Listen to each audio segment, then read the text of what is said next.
Dari Studio Mini Promkes, sehatnya di sini, nyaman ya di hati. Hai Healthies, apa kabar? Ketemu lagi dengan saya Desita.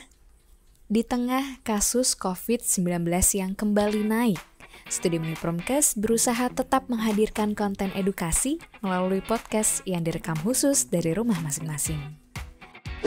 Ngomongin kasus COVID-19 yang mulai naik lagi.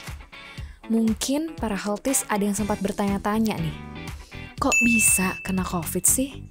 Kan udah vaksin 2 kali. Kok ia masih bisa kena COVID? Kayaknya udah selalu pakai masker kemana-mana deh.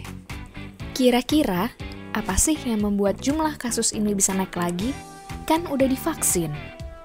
Eits, walaupun sudah divaksin, protokol kesehatan harus tetap diterapkan kapanpun dan dimanapun. Tapi yakin udah benar ngelakuin protokol kesehatannya? Tanpa kita sadari, ternyata memang ada beberapa titik lengah dalam penerapan protokol kesehatan selama kita beraktivitas. Kapan dan di mana aja sih titik lengah itu? Yuk kita dengerin. Kasus COVID naik, lengahnya tuh di sini.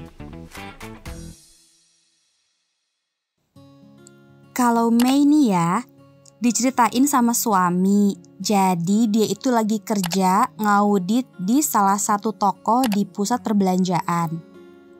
Nah, selama ngaudit itu dia ditemani sama salah satu staf toko. Sebelumnya suami udah nanya dulu ke dia, apakah dia sehat. Dia bilang lagi gak enak badan dan sudah tes antigen hasilnya negatif. Setelah beberapa jam kerja bersama itu, tiba-tiba staf toko ini ditelepon sama istrinya, kasih info kalau hasil PCR-nya sudah keluar positif. What? Suami saya kaget dong. Jadi baru ketahuan nih, ternyata staf toko ini gak bilang dari awal kalau lagi nunggu hasil PCR. Dan dia baru bilangnya setelah beberapa jam kontak erat dengan suami dong. Dan ternyata hasilnya positif dong.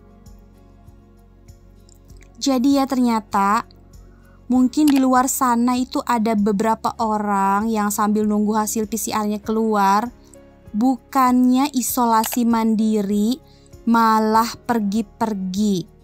Kerja pula yang ketemu orang banyak.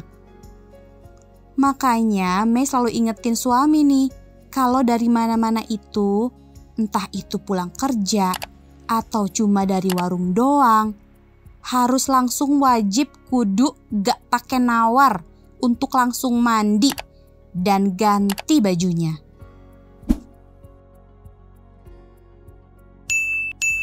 Titik lengah protokol kesehatan seringkali kok kita lihat dimanapun. Karena mobilitas Baim yang masih aktif, jadi Baim masih sering kok keluar rumah. Tentunya tetap dengan menjaga protokol kesehatan seketat mungkin. Namun kenyataannya banyak kok yang lengah. Contohnya, saat Baim ke masjid, tidak semua masjid menerapkan jaga jarak dalam menjalankan ibadah. Bahkan beberapa tidak menggunakan masker. Selanjutnya, titik lengah protokol kesehatan seringkali Baim lihat dimanapun. Di pusat perbelanjaan, restoran, kafe, dan lainnya. Baim sih kadang suka heran ya, kalau ada mall ataupun daerah-daerah yang menggunakan lift, kan sudah ada aturannya ya terkait dengan kapasitas, tanda jaga jarak, bahkan beberapa menggunakan tanda panah kok agar satu sama lain tidak saling berhadapan. Namun kenyataannya, tetap aja tuh masih ada aja orang yang memaksa masuk lift padahal udah dibatasin orangnya.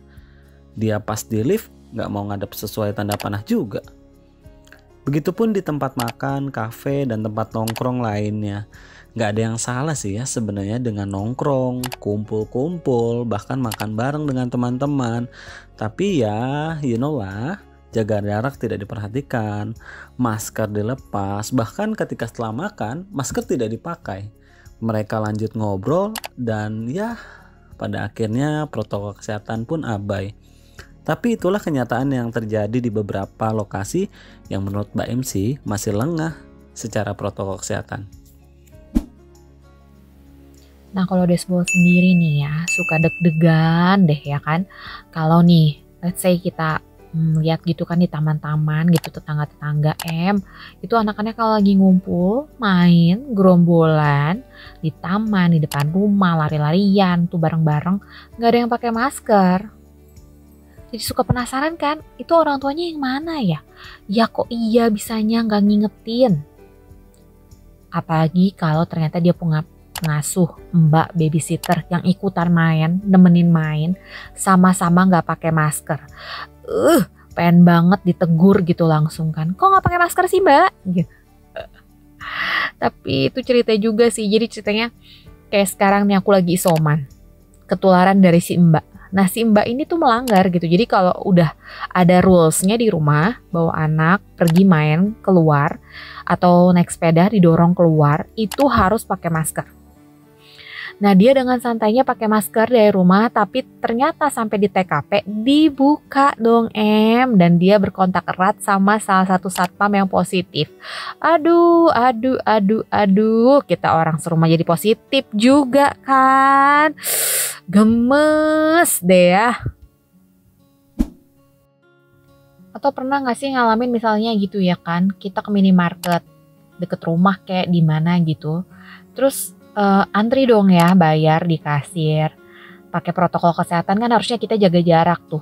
Ada selotip tanda kita harus ngantri dari sini. Lagi kita mau bayar, ada aja gitu bapak ibu di belakang kita yang seruduk-seruduk gitu. Kita belum selesai bayar aja, barangnya udah ditaruh barengan di meja kasir. Terus belum lagi dia nempel-nempel sama kita bagaikan sejoli yang gak mau lepas gitu ya. Aduh, nempel, padahal kita kan harusnya jaga jarak.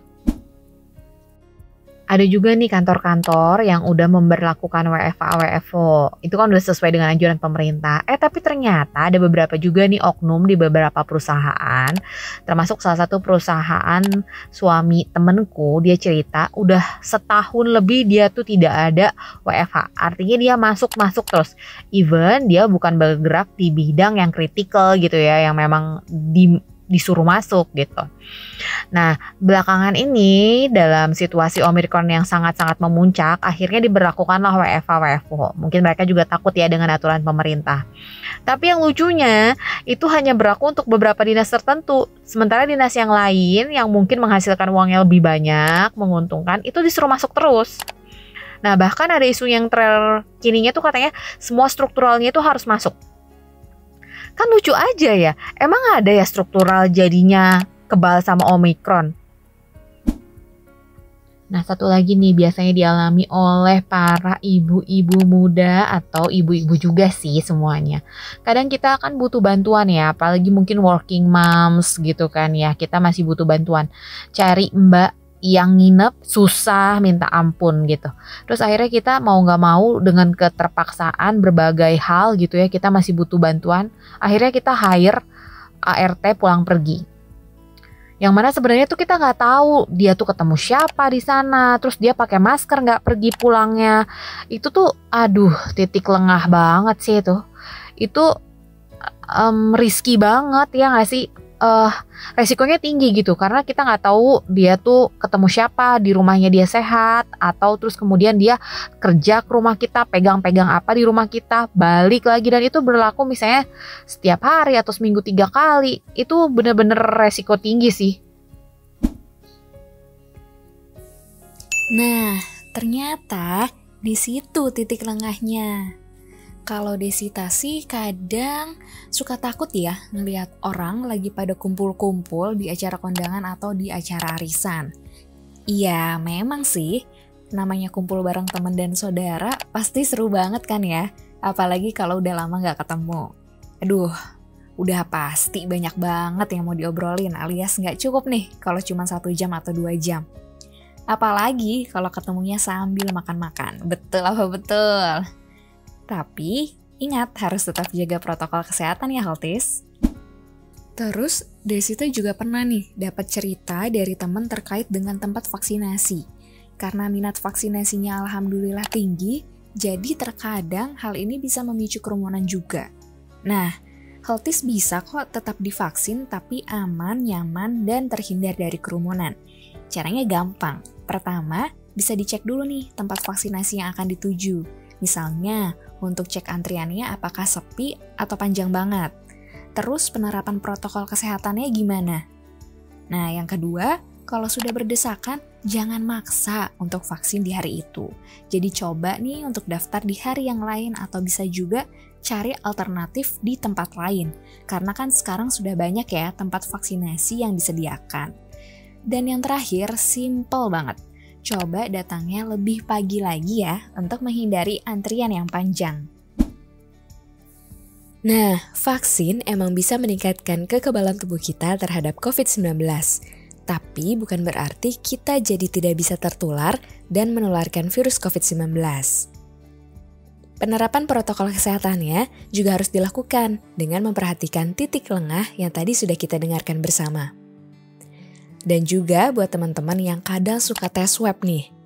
Hasil tes itu bersifat real time dan hanya berlaku pada detik saat kita diperiksa.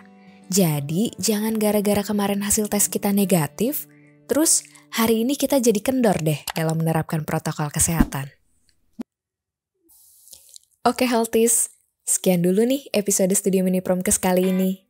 Semoga kita semua selalu dalam keadaan sehat dan selalu dalam lindungan yang maha kuasa. Santun nasihat seorang ibunda. Doa bahagia untuk Ananda. Jangan lengah dan tetap waspada, karena COVID-19 masih ada. Jangan lengah dan selalu menerapkan protokol kesehatan dimanapun dan kapanpun Healthies berada. Disiplin pakai masker, rajin cuci tangan, jaga jarak, dan hindari kerumunan.